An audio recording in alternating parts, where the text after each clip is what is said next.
Well, this was a surprise. Apple just announced a new May Apple event called Let Loose. This is taking place on May 7th at 7 a.m. Pacific time or 10 a.m. Eastern. A very rare time for Apple and a very rare month for Apple to have an event, but it's happening. So in this video, we're going to talk about what to expect. So first off, I will be live streaming this event here on YouTube. So make sure you are subscribed to the channel and tune into that live stream so we can all react to everything that gets announced together. So first off, let's take a look at the invite graphic because this might be the most obvious graphic that we've ever seen for an Apple event. So this clearly hints at an Apple Pencil since we see a hand with an Apple Pencil and the motion graphic has the hand kind of spinning the pencil around. Now the colors shown could also indicate new iPad Air color options, maybe some or even all of the color options. We've really seen no leaks lately about the colors, so that could be something related to that.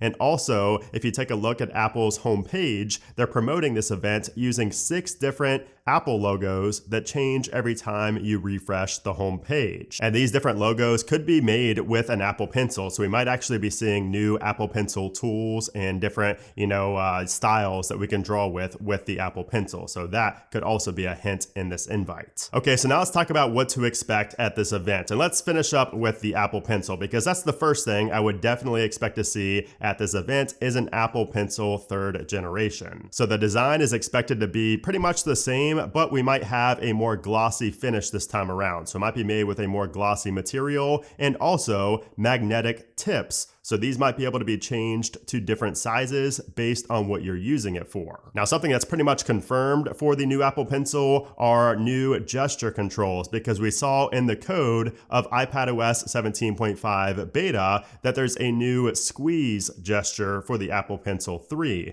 Now, we don't know for sure what this gesture does, but it looks like it can be used for quick interactions such as adding shapes, signatures, stickers, or a text field. And presumably the gesture will be triggered by pressing the Apple Pencil surface. And Apple has also been internally testing a new Apple Pencil with visionOS support for the Apple Vision Pro. So we might be seeing that on the Apple Pencil 3rd generation as well, but we might not actually see it working until visionOS 2 at the Worldwide Developers Conference in beta. Now moving on to the iPads themselves. So first off, we are expecting to see a new iPad Air at this event. And for the first time ever, we're not just going to have one size for the iPad Air, we're going to be seeing 2. So all the rumors are pointing to the fact that we're going to have a 10.9-inch model with the same LCD display that we've had previously, but also for the first time, we're going to have a 12.9-inch model with a mini LED display. So we don't know for sure if this 12.9-inch model is going to have ProMotion, which I believe that would be the first ever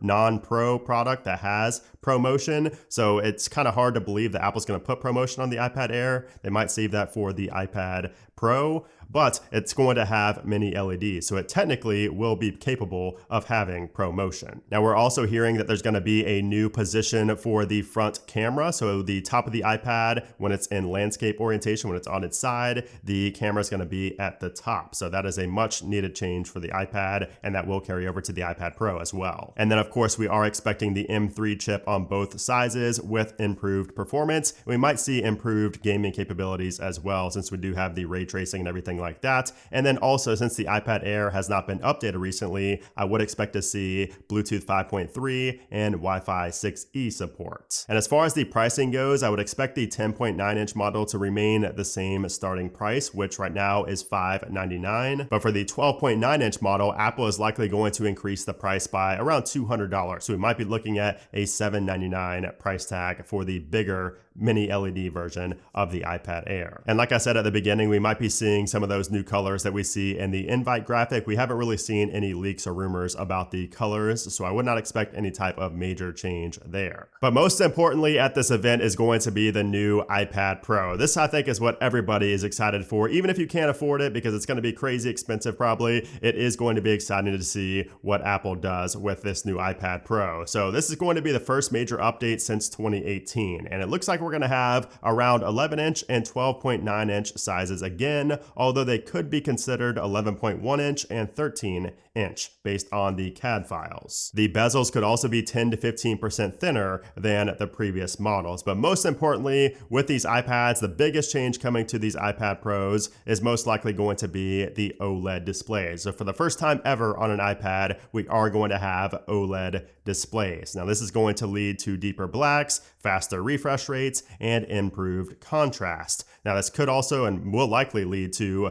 better battery life. And also for the first time ever, we might have the always on display and standby mode on an iPad. So that'll be pretty nice. I'm not really sure how useful always on will be on the iPad since I usually have it covered up, with the case, but that could be interesting as well. Now there's also been a rumor floating around that Apple might add a new matte screen option that's similar to the Studio Display's nano texture glass. So this is going to be made for those who want to prevent glare and really for those who just use the Apple Pencil a lot and want it to feel paper-like, like those screen protectors. So that could be interesting, and I'm sure Apple will charge a little bit more for that option if that actually is a thing. If you have a recent iPad Pro, you know that it's already pretty thin, but the new iPad Pro, thanks mostly in part to the OLED display, it's going to be even thinner. So it looks like it could be more than 1 millimeter thinner, at least for the 12.9-inch model, which is going to be a noticeable change. And then also, like I mentioned, for the iPad Air, we are going to have a repositioned front-facing camera. That way, when you're in landscape mode, the camera is going to be in the center up top. And then also, like the iPad Air, we are expecting to see the M3 chip inside for boosted performance. I would not expect to see any type of M3 Pro chip or anything like that. It's likely going to have the same chipset as the iPad Air. Now, something else in terms of the design that might be changing with the iPad Pro, we haven't really heard this lately, but it is a possibility, and that is MagSafe support. So we might actually be seeing MagSafe support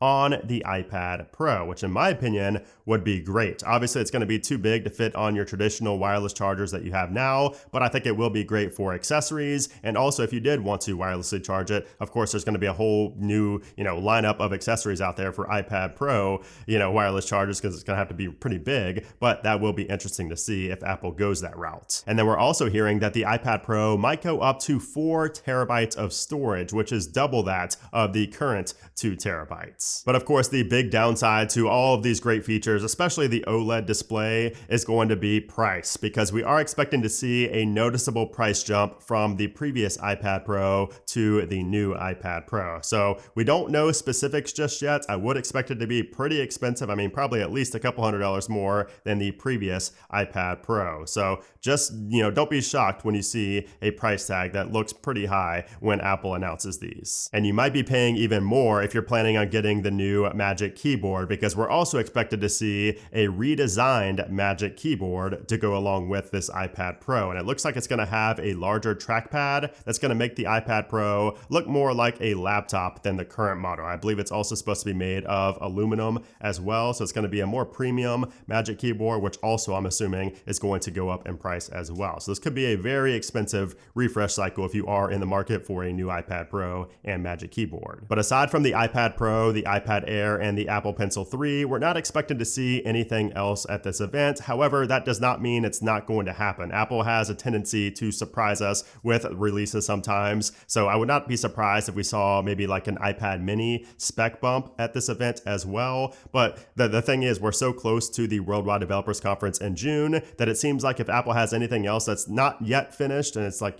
close, they're just going to wait until WWDC to announce and release that product. So we could see new iPad minis, but we're hearing that those aren't coming till later this year. Same with the base model iPad. We're not expecting that. We're not hearing that that's going to come until the end of 2024. And I know a lot of you guys are also waiting on new AirPods, especially the AirPods Max, but I would not expect to see those at this event either. I would expect those to come later this year. And one thing you have to keep in mind as well with an event like this is it's not going to last very long. I would expect this event to only be around an hour. So just keep that in mind as well. And as far as the actual release date, we don't know for sure sure yet if Apple is going to, put the devices up for sale immediately after the event, if it's going to be that Friday, if you're going to pre-order that Friday and it comes out the following Friday. We won't know that until the day of release, or maybe some rumors are going to come out, leading up to that event that will give us more insight as to actual availability. But nonetheless, I hope to see you guys in the live stream for that event here on my channel. Make sure you are subscribed so you don't miss the notification when I do go live. We can chat about everything that gets announced. But anyways, hope you guys enjoyed this video. If you did, I would appreciate if you gave it a thumbs up. Also, be sure to subscribe for more Apple news and updates. But anyways, guys, thanks again for watching, and I'll see you soon.